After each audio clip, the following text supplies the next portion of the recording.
In our example 1, we have a cantilever beam as shown here. So it's loaded by a distributed load W through BC, while at the free end A it's supported by a roller. So if we know the overall EI, so determine the reaction force at roller A. So as we introduced in the theory part, we need to solve this kind of problem through 4 steps. In step 1, replace the redundant restraint by a reaction force. Obviously here in this case, the redundant restraint is the roller A.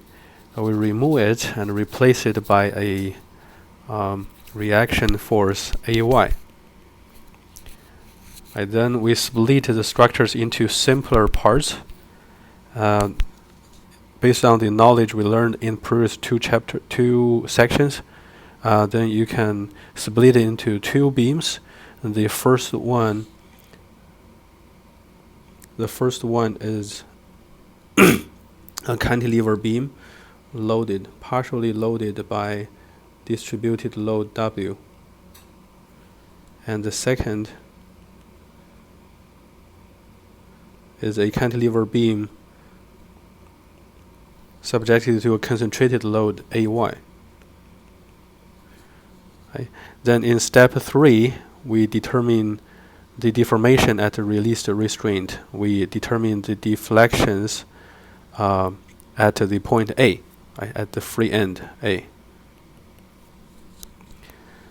And the first one is we have done several examples based on similar situation. Right? In the first one, you have point B here, point C here. So we just need to solve the deflection at point B based on an equation in our big table. Right here, you need to solve a delta B first, and then you need to solve a slope here, right, theta B, and based on the theta B and the length AB, so you can calculate another delta A prime, right. Then the overall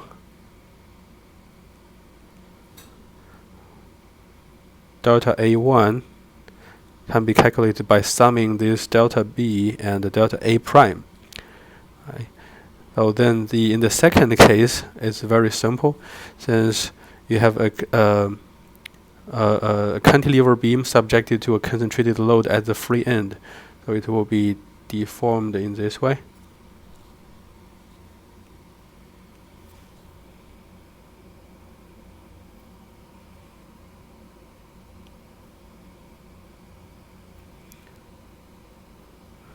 It will be deformed in this way.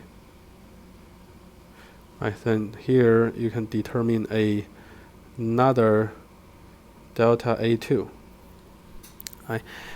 So you sum delta A1, delta A2 together, and they equal to something, where that is our boundary condition and compatibility condition. So you can solve this problem. But you can see that this is a type of inverse problem of our previous examples. In our previous example, you were given this loading W and load AY. So let you to determine the deflection at a random point or at the free end point A. Well, in this case, we didn't give you AY. We let you to determine AY. So you just need to figure out what is the value, what is the overall deflection at point A subjected to W and AY. Right, then you solve AY. So this is kind of inverse problem as our previous superposition method for deflection determination. Right. So here let's solve it step by step, just following these 4 steps. And I've done something for you. So here is the step 1. Step 1 here. Right, just we remove the AY. We remove the roller A and add AY here. And step 2, split the structure into simpler parts. It equals the part 1, beam 1 plus beam 2. as we analyzed in the beam 1 is here. It's just BC subjected to W, and AB will keep straight. So you just calculate the first component here, the delta B max here, and then the second component of the delta A1. Let's see, here is the delta A1, and here is the delta A1 prime, right, based on a triangle. Right. In the second beam, we just calculate delta A2. Right. Then this are the two beams after splitting. Then in step 3, now here will be our step 3. We determine the deformation at the released restraint. All right, let's look at the beam 1.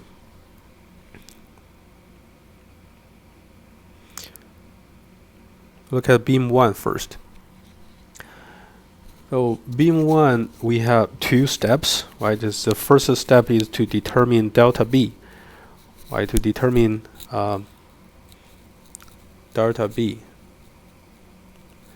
To determine delta B, we have a cantilever beam, BC, right, subjected to the concentrated load W.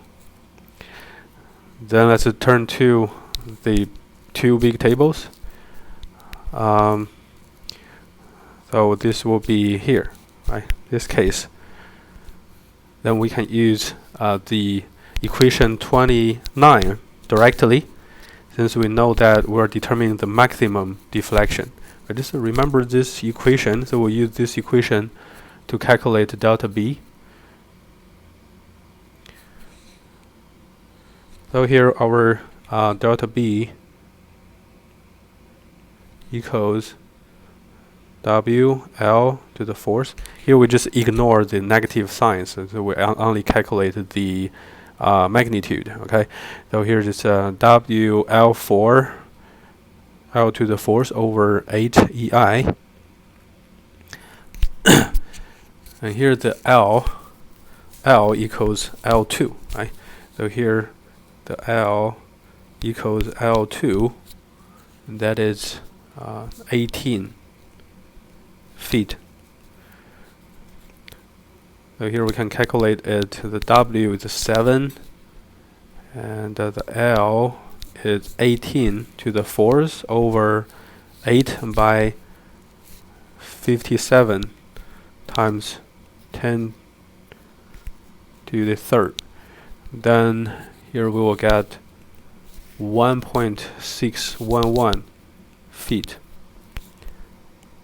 And here this is our equation 29.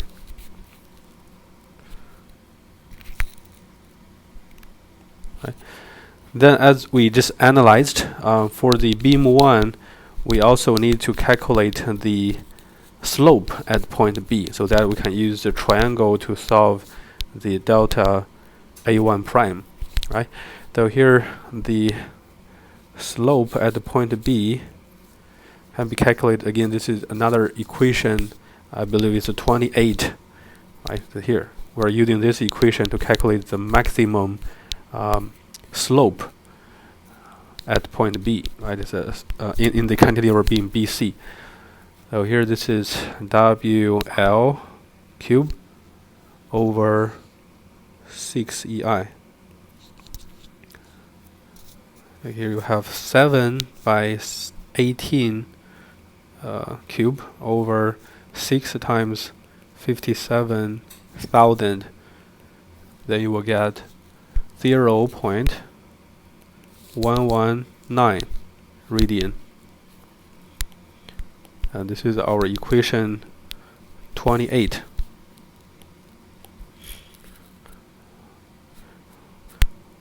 And then in this triangle, okay, here. In this green triangle, so you can calculate the component delta A1 prime.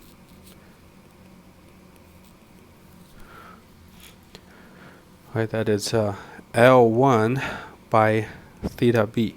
Right, if we assume the theta b is small enough that we can calculate this directly. Right, so here you get 8 by 0.119. So that is 0.952 feet.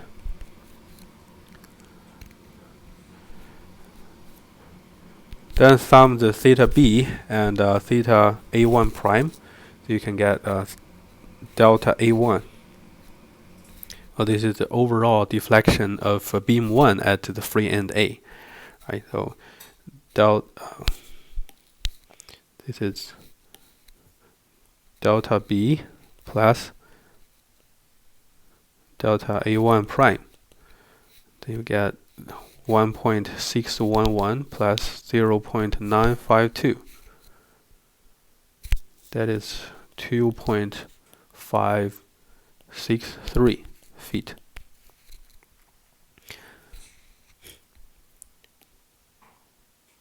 Right, this is our overall deflection at point A in the beam 1.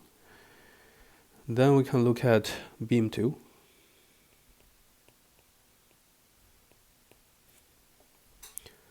Right, the beam 2 is here. It's relatively simple, just one cantilever subjected to a concentrated load AY at the free end A. Right, this is our equation here. Equation 20. So we're just calculating the maximum deflection in a cantilever. Okay, this is the equation we will use. Again, we can ignore the negative sign. So here this delta A2 equals PL cube over 3EI. And that is, the P is our AY.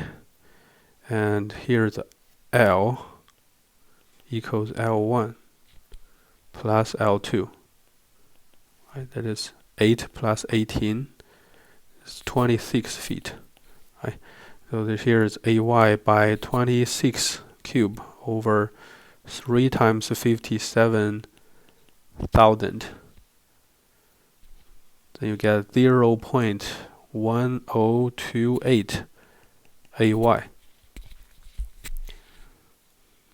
Okay, we do not know AY, so we have to keep it in this form. Then in the last step, our fourth step, apply compatibility conditions of a deformation. Then in step 4,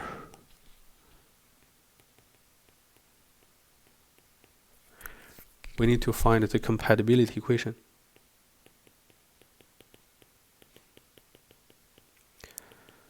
But what is the compatibility equation here at point A?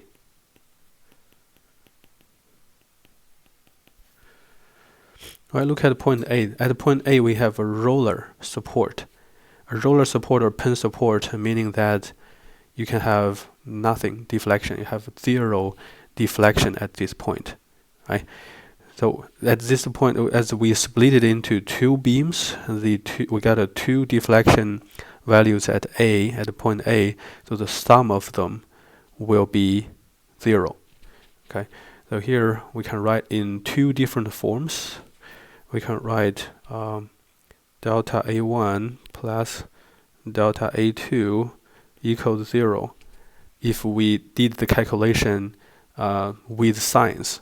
But unfortunately, we ignored the signs in this case, and we only calculated the magnitude values. Right? But you need to know that the magnitude values, the magnitudes, actually should equal to each other, so that they can vanish when they work together. Right? So this is with signs.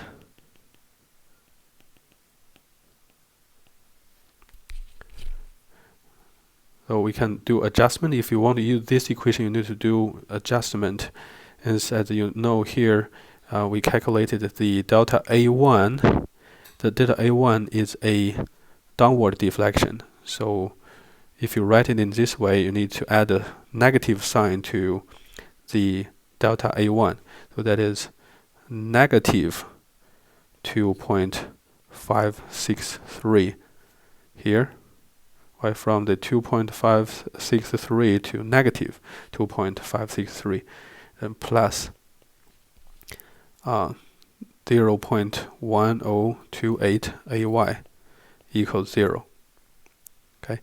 Of course, you can also write in another way. That is delta A1 minus delta A2 equals 0 without signs. Right. Without sign, meaning that we only cared about the magnitudes. So we know that these two magnitudes equal to each other so that they can vanish. Right. So in this case, you would just get 2.563 minus 0.1028 AY equals 0. Are these two equations the same? Of course, they should be the same. Otherwise, you made some mistake. Okay. So just based on any of these equations, you can solve the AY, and here's the solution. AY equals around 25 kips.